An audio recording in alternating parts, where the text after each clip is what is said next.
요한복음 3장 22절부터 30절까지 말씀을 교독하시되 마지막 절을 같이 읽도록 하겠습니다. 그 뒤에 예수께서 제자들과 함께 유대 지방으로 가셔서 거기서 그들과 함께 지내시면서 침례를 주셨다. 살렘 근처에 있는 에논에는 물이 많아서 요한도 거기서 침례를 주었다. 사람들이 나와서 침례를 받았다. 그때는 요한이 아직 옥에 갇히기 전이었다. 요한의 제자들과 어떤 유대 사람 사이에 정결 예법을 두고 논쟁이 벌어졌다. 요한의 제자들이 요한에게 와서 말하였다. 랍비님 보십시오. 요단강 건너편에서 선생님과 함께 계시던 분, 곧 선생님께서 증언하신 그분이 침례를 주고 있는데 사람들이 모두 그분에게로 모여듭니다. 요한이 대답하였다. 하늘이 주시지 않으면 사람은 아무것도 받을 수 없다. 너희야말로 내가 말한 바 나는 그리스도가 아니고 그분보다 앞서서 보내심을 받은 사람이다 한 말을 증언할 사람들이다. 신부를 차지하는 사람은 신랑이다. 신랑의 친구는 신랑이 오는 소리를 들으려고 서 있다가 신랑의 음성을 들으면 크게 기뻐한다. 나는 이런 기쁨으로 가르쳐했다. 그는 흥하여야 하고 나는 쇠하여야 한다. 아멘. 예수님은 성공하겠고 나는 실패해야 합니다. 라는 제목으로 말씀을 전할 때 큰 은혜가 있길 간절히 소망합니다. 침례 요한의 사명은 명확하고 정확했습니다. 침례 요한은 예수님과 친척 관계였어요. 어떤 관계였냐면은 바로 이종사촌. 이종이 뭐죠? 바로 예수님의 어머니인 마리아와 침례 요한의 어머니 엘리사벳은 서로 사촌관계였습니다. 그렇게 사촌 어머니와 엘리사벳이 사촌이었고 그 마리아의 아들 엘리사벳의 아들 그 침례 요한을 그 친척 가운데 이종사촌이라고 불리워집니다. 침례 요한과 사무엘의 태어남은 비슷합니다. 우리가 흔히 사무엘의 어머니 한나가 임신하지 못하자 바로 성전에 들어가서 간곡하게 기도했을 때 하나님께서 그 한나를 임신케 하고 그 한나는 사무엘을 하나님의 사람으로 하나님의 제사장으로 드리는 일들을 하게 됩니다. 그래서 보통 사무엘을 제사장이면서 나실인이라고 부릅니다. 보통 나실인 하면 가장 유명한 사람이 누구예요? 삼손입니다. 삼손의 특징이 뭐죠? 머리를 자르지 않고 그리고 죽은 시체를 만지지 않고 포도주를 멀리하며 하나님의 거룩한 사람으로 그렇게 살아가는 존재를 나시인이라고 합니다. 이와 같이 침례 요한도 태어남이 그 어머니 엘리사벳이 오랫동안 임신하지 못하자 하나님의 성전에 들어가서 열심히 기도하고 하나님께 구함으로 하나님께서 그 엘리사벳에게 자녀를 허락하였고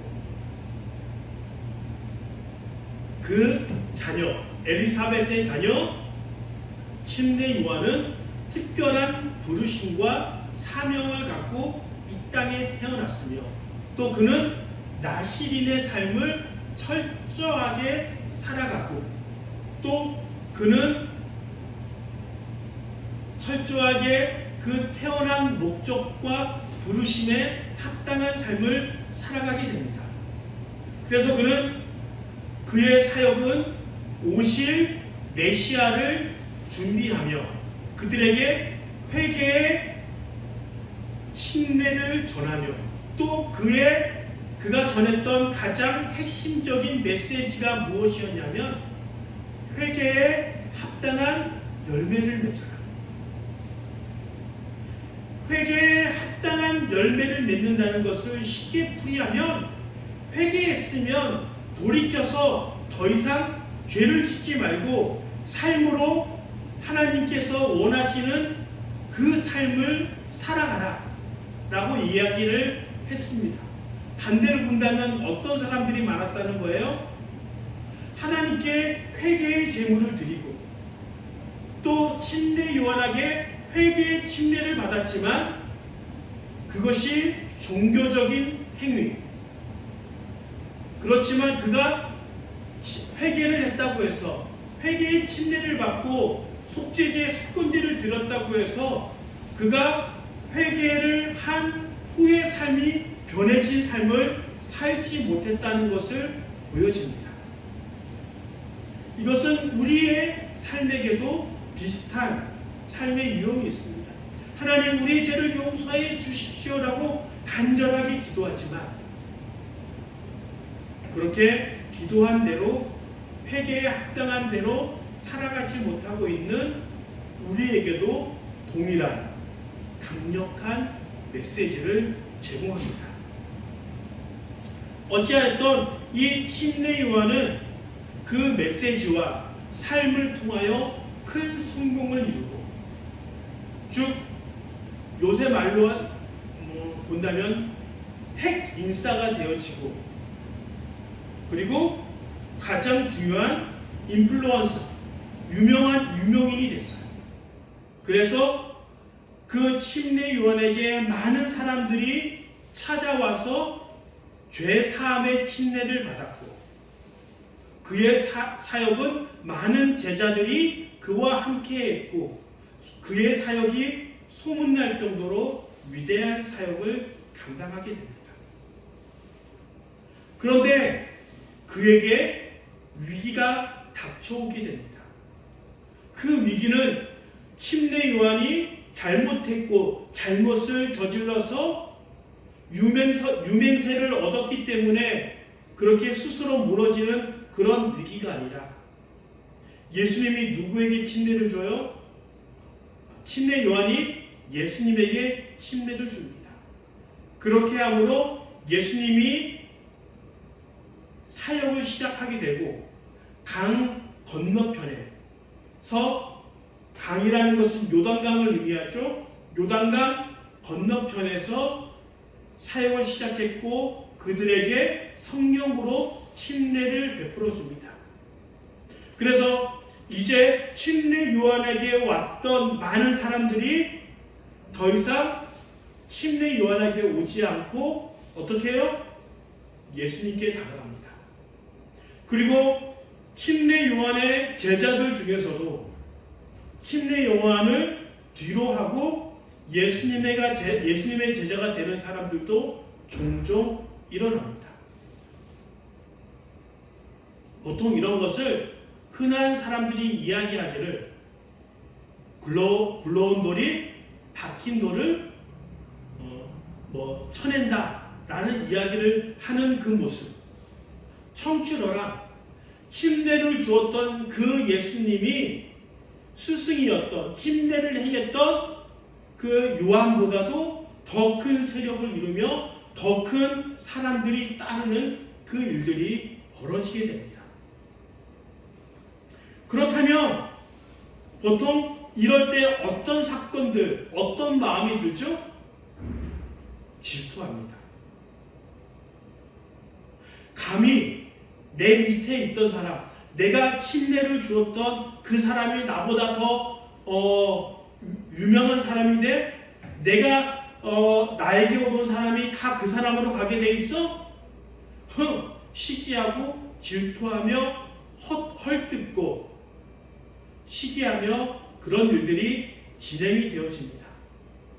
그러나 이 침례 요한은 절대로 그런 일들에 대하여 시기와 질투를 하지 않습니다. 그러면서 증언하는 것은 그렇게 자신의 제자들과 자신에게 오던 사람들이 예수님께 가는 그 일을 어떻게 하냐면 나는 그 일을 기뻐한다. 신랑과 신부가 있었는데 오늘 본문에 보면은 신부를 차지하는 사람은 신랑이다. 신랑의 친구는 신랑이 오는 것을 소리를 들으려고 서 있다가 신랑의 음성을 들으면 크게 기뻐한다. 나는 이런 기쁨으로 가득 차있다. 이 말은 뭐예요? 사람들이 신랑 대신 예수님을 따라가고 쫓아가고 자기는 소외되고 자기는 잊혀지는 것이 어떻다는 거예요? 기쁨으로 가득 차 있다라고 이야기를 합니다. 그렇게 고백할 수 있었고 그렇게 받아들일 수 있는 가장 중요한 이유 중에 하나가 바로 그는 하늘이 주시지 않으면 사람은 아무것도 받을 수 없다라고 27절에 고백하게 됩니다. 하나님이 주시지 않으면 사람은 아무것도 받을 수 없다. 즉 주신 것도 하나님이시고 거두신 것도 하나님이시기에 하나님이 어떻게 되어야 된다고요? 홀로 영광 받으셔야 합니다라고 고백하는 그 고백과 동일한 고백을 하고 있는 것입니다. 연예인이나 인플루언서, 유명인들, 그 많은 사람들이 정신적인 어려움과 아픔들을 경험하게 됩니다. 공황장애를 겪고 우울증과 또 조울증과 그리고 더 나아가서 마약에 대한 유혹을 받게 됩니다. 저는 그 위치에 올라가지 않았기 때문에 그들이 당하는 어려움과 아픔이 얼만큼인지 정확하게 알 수는 없습니다. 연예인이라는 것은, 유명인이라는 것은 내가 인기가 있을 수도 있고 없을 수도 있는데 정말 할 수 있는 모든 노력을 다해서 인기를 얻고 명성을 얻고 그것을 통하여 재정적인 수익을 늘려가는데 내가 이 인기를, 이 관심을 잊혀지면 어떻게 하나? 그 불안감에 사로잡힙니다. 그리고 자그마한 실수라도 하게 된다면 나는 잊혀질 거야 라고 하는 강박관념에 사로잡히게 됩니다. 그리고 그들이 돈으로 할 수 있는 모든 쾌락을, 모든 즐거움을 맛보고 좋은 술, 자기 마음대로 사람들을 부리며 그리고 그 모든 것에 만족함을 누릴 수 없기 때문에 가장 즉각적이지만 그 쾌락을 얻기 위해 마약에 손을 대게 됩니다.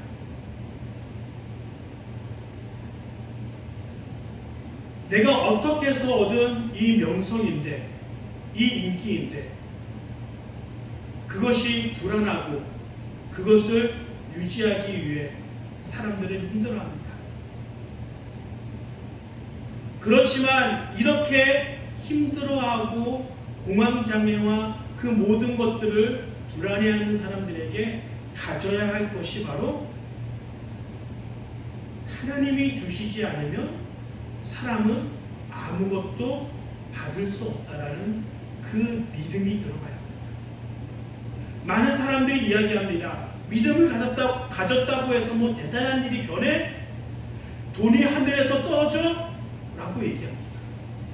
그렇지 않습니다. 사람의 모든 것은 내가 마음 먹기에 따라서 달라집니다. 죽기보다 싫은 저 사람을 내 마음이 나는 저 사람과 절대 함께 할 수 없어. 나는 그런 마음으로 살아간다면 그 사람과 완전히 등지고 원수로 살아갑니다. 그런데 그 마음이 잠깐 변해서 그래 저 사람도 한번 품어보기로 하자. 저 사람과 그래도 한번 하나님이 사랑하라고 했으니까 노력해보자 라고 하는 그 작은 마음이 바뀌면 그 사람을 대하는 관계가 완전히 바뀌게 되며 그 사람과의 관계도 완전히 달라지게 됩니다. 믿음이 신앙이 하나님의 말씀이 우리를 대단하게 하게 만들어? 아닙니다. 성공에 대한, 재정에 대한 그 믿음으로 성공과 재정을 바라보게 된다면 완전히 우리의 인생은 바뀌게 돼요. 내가 이렇게 귀중하게 얻은 성공, 관심, 인기, 이것은 내가 나를 통해 나의 노력으로 얻어진 것이 아니라 하나님께서 주신 것이다. 하나님께서 주신 것이기에 내가 이것을 누릴 수 있는 것이다 라고 고백하면 불안해하지 않아요. 그리고 그것이 없어졌을 때는 하나님께서 이것을 나에게 걷어가셨구나. 그럼 나는 순종해야지. 그 작은 믿음 하나, 사물을 바라보는 그 관점 하나가 우리 인생을 완전하게 바꿀 수 있다는 것입니다. 많은 성도님들이 그 인생을 살아갈 때 얼마나 다양한 문제와 어려움을 가지고 살아갑니까? 그것을 위해서 믿음의 사람들에게, 목사님들에게 상담을 구하고 또 기도를 요청합니다. 그럴 때마다 목사님의 대답은 보통 3가지로 압축됩니다. 뭐라고 얘기하죠? 첫 번째는 기도해라. 그리고 두 번째는 예배 드려라. 그리고 세 번째는 말씀대로 순종하며 살아라. 얼마나 많은 문제와 얼마나 다양한 어려움이 존재하는데 언제나 목사님의 대답들은 그 3가지로 대답하게 됩니다. 그래서 어떤 사람들은 맨날 그 대답이냐, 목사님은 지혜도 없냐, 목사님은 직장 생활을 해보지 않아서 이런 어려움을 알 수 없다라고 이야기합니다. 내가 갖고 있는 문제점과 기도해라, 예배해라, 말씀대로 살아라 라고 하는 것과 전혀 어떻게 해요? 합의를 볼 수 없을 정도로 다른 문제처럼 보입니다. 그러나 중요한 것은 믿음의 사람들은 기도하는 것과 재정의 문제가 전혀 다른 것처럼 느껴지고 기도하면 떡이 생겨, 밥이 생겨, 돈이 생겨 라고 이야기하지만 재정의 문제로, 돈의 문제로 하나님께 기도하며 비로소 하나님께서 채워주시는 것을 경험하게 됩니다. 너무 급한 일이 있어 예배를 드리지 못할 정도로 급한 일이 있습니다. 위급한 일이 있습니다. 이리 뛰어다니고 저리 뛰어다닐 때 하나님께 예배할 시간이 부족합니다. 바로 그럴 때 먼저 시간을 구별해서 하나님께 예배합니다. 그렇다면 이제 내가 뛰어다니는 것을 예배 시간에는 잠깐 멈출 때 누가 움직이고 누가 일하기 시작하시는 거예요? 하나님이 일하기 시작하는 거예요. 믿음과 신앙은 이러한 문제예요. 세상에 어마어마하게 많은 문제점과 어려움과 그런 일들이 있지만 기도함으로, 예배함으로, 말씀에 순종함으로 세상의 어떠한 어려움과 해결되지 않을 문제가 없는 것입니다. 왜냐하면 따라서요, 하나님이 주시지 않으면 사람은 아무것도 받을 수 없다. 그래요. 우리가 받는 모든 것은 하나님이 주시기 때문에 받을 수 있는 거예요.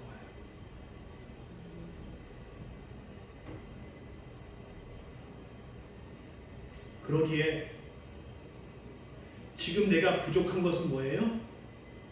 내가 무능하고 내게 능력이 없고 내가 별 볼 일 없는 사람이기 때문이 아니라 하나님이 주시지 않기 때문이에요. 하나님이 주시기에 합당한 사람으로 내 믿음과 내 신앙이 그렇게 나아가고 하나님께서 그것이 필요한 소명과 사명이 저에게 있다면 하나님께서 채워주시는 거예요. 제가 우리 교회에 아끼지 않는 부분이 하나가 있습니다. 그것은 커피 전도를 함에 있어서 그 퀄리티 그런 것들은 항상 최고로 하려고 합니다. 왜냐하면 제가 여기서 전도하고 섬기고 사랑하고 베풀기에 가장 적합한 것이 뭐예요? 바로 커피 전도라고 그렇게 하나님의 소명을 받았기 때문에 그래요. 재정적으로 봅시다. 지붕을 하고 페인트를 하면 아무리 그렇게 우리 교회가 어려운 상황이 있을지라도 재정이 어려워야 되는데 어렵지 않습니다. 지금 규모에서 하나님께서 채워주시는 거예요. 하나님은 소명대로 채워주시는 거예요. 하나님은 순종하는 만큼 채워주시는 거예요. 그러기에 나에게 지금 없는 것이 있다면 그것은 나의 부족함이 아니라 나의 비전이 나의 소명을 한번 점검해 봐야 한다는 것입니다.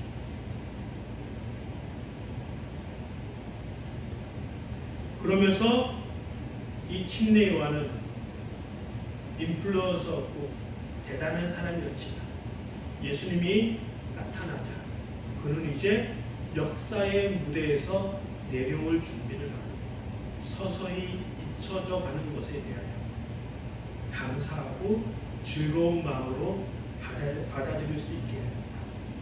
그러면서 그가 고백하는 것은 그는 흥하여야겠고 나는 쇠하여야 한다.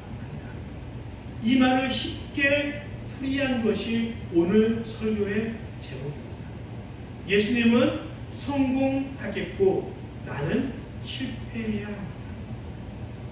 예수님이 성공하시면 나는 실패해도 아무런 상관이 없습니다라고 그렇게 고백하고 있는 것입니다. 이 말은 결코 쉽게 고백되어지는 말이 아닙니다. 요새 사람들은 예수님이 성공하고 말고는 별로 상관하지 않고 나는 어떻게 해서라도 성공하고 부자가 되고 잘 되기를 원하는 마음이 가득 차 있습니다. 오히려 예수님을 이용해서 내가 성공되어지기를 간절히 바라는 마음으로 교회에 나와 기도하고 그들의 신앙을 갖고 이용합니다. 그리고 가능한 그래 내가 좀 믿음이 있으면 예수님도 성공하고 나도 성공해야 합니다 라고 그렇게 기도합니다. 그렇지만 이 침례 요한의 고백이 위대한 것은 내가 실패했음에도 내가 잊혀짐에도 예수님이 성공하신다면 나는 실패해도 괜찮습니다. 라는 고백을 하고 있는 것입니다.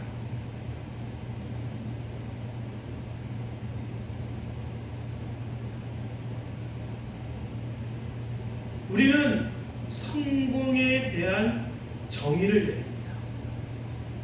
보통 사람들이 생각하는 행복의, 성공에 대한 정의가 뭐죠?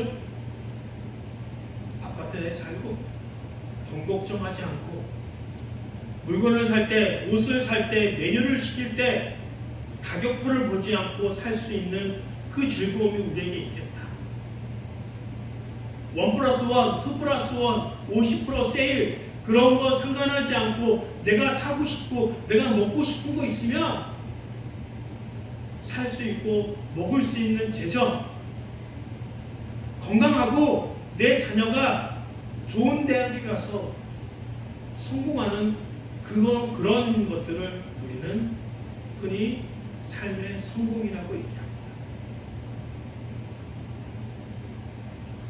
이 가치관, 성공에 대한 정의를 바꾸셔야 합니다. 성경에 기록된 많은 사람들의 성공은 하나님 때문에 하나님을 성공시키고 나는 실패한 자들의 고백과 기록입니다. 베드로, 바울, 요한, 스테반 집사님,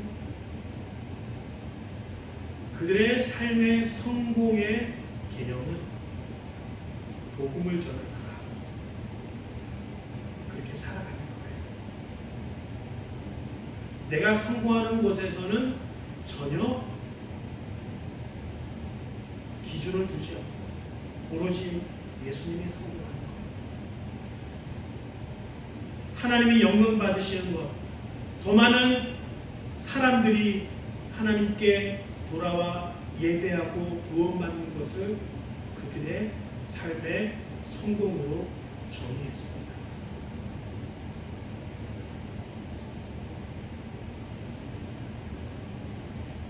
오히려 우리가 하나님의 뜻대로, 하나님의 비전대로 살아가게 하는 것을 방해하는 요소들이 있어요. 돈이 많아서, 나의 건강 때문에 간혹 하나님께서 그렇게 하나님을 섬기는 것을 방해하는 요소들을 제거해 가십니다. 나에게 풍족한 것이 있다면 그것을 어떻게 하나님의 뜻대로 사용할까 고민하고 하나님께 여쭤보셔야 합니다. 그리고 나에게 건강과 재정이 없다면 낙심하지 마십시오. 나에게 비전과 하나님을 향한 목적이 있다면 하나님께서 채우실 것입니다. 저의 삶의 모토가 되는 말이 있습니다. 그것은 아름다운 형용사라고 하는 말입니다. 형용사는 명사를 수식해 줍니다. 이 컵이 있습니다. 컵은 명사예요. 이 컵은 명사 자체로 중립적입니다. 이게 좋은 컵인지 나쁜 컵인지 행복한 컵인지 불행한 컵인지는 어떤 형용사가 컵 앞에 붙어 있느냐에 따라서 명사는 달라집니다. 무거운 컵, 가벼운 컵, 내가 좋아하는 물이 담겨진 컵, 쓰레기가 담겨진 컵, 이렇게 형용사는 명사를 수식해 주므로 명사가 완전해지고 좋게 변할 수도 있고, 이 명사가 나쁘게 불행하게도 바뀔 수 있습니다. 제 삶의 목적은 제가 잘 되고 내가 풍요로운 삶을 살아가는 것도 중요하지 않습니다. 나를 통하여 하나님의 교회가, 성도들이, 하나님의 사랑하는 이 열방이, 횡성 사람들이 잘 되고 복 받을 수 있도록 내가 도울 수 있고 행복함을 붙일 수 있고 아름다움을 붙일 수 있는 그런 사람이 되길 바라는 마음으로 나의 가치관 그런 게 뭐냐라고 하면 아름다운 형용사라고 이야기합니다. 그렇다면 나는 내 삶이 성공이 없을까요? 그렇지 않아요. 하나님의 부르심이 나에게 그런 비전을 주셨으면 내가 그 비전을 이루어가는 것이 성공인 거예요. 이런 확실한 사명과 비전이 없으면 TV에서 옆 사람들이 얘기하는 그 성공관에 휩쓸려서 나도 믿지 않는 사람과 동일한 성공의 그 개념을 갖게 될 수밖에 없어요. 하나님을 믿는 사람들은 하나님이 주신 사명과 비전이 있는 사람들은 성공의 목표가 달라야 합니다. 하나님이 잘 되는 것이, 교회가 잘 되는 것이, 나를 통하여 우리 주변에 있는 사람들이 복받는 것이 우리 삶의 목표가 되어지길 간절히 축원합니다. 그리고 그것은 하나님께서 우리에게 주신 특권이 있어요. 성경에서는 너를 통하여 뭐 하겠다? 주겠다. 너를 통하여 하나님의 위대한 일을 행하겠다. 나는 아무것도 할 수 없는 불행하고 실패한 인생입니다. 보통 살이 찐 사람들 보고 뭐라고 그러죠? 긁지 않는 복권이라고. 우리가 그런 존재예요. 긁지 않는 복권. 하나님이 함께 하신다. 하나님이 사명을 주시고 하나님의 믿음이 우리에게 온전한 믿음이 있다면 다른 사람들을 축복해주면 다른 사람들을 세울 수 있습니다. 다른 사람들이 나를 통하여 위대한 축복을 받을 수 있는 축복의 매개차가 될 수 있는 거예요. 우리 모두가 그렇게 성공의 가치관과 정의를 받고 하나님을 위하여, 교회를 위하여, 성도를 위하여, 열방을 위하여 그렇게 살아가는 우리 복된 하나님의 성도들이 되길 간절히 축원합니다.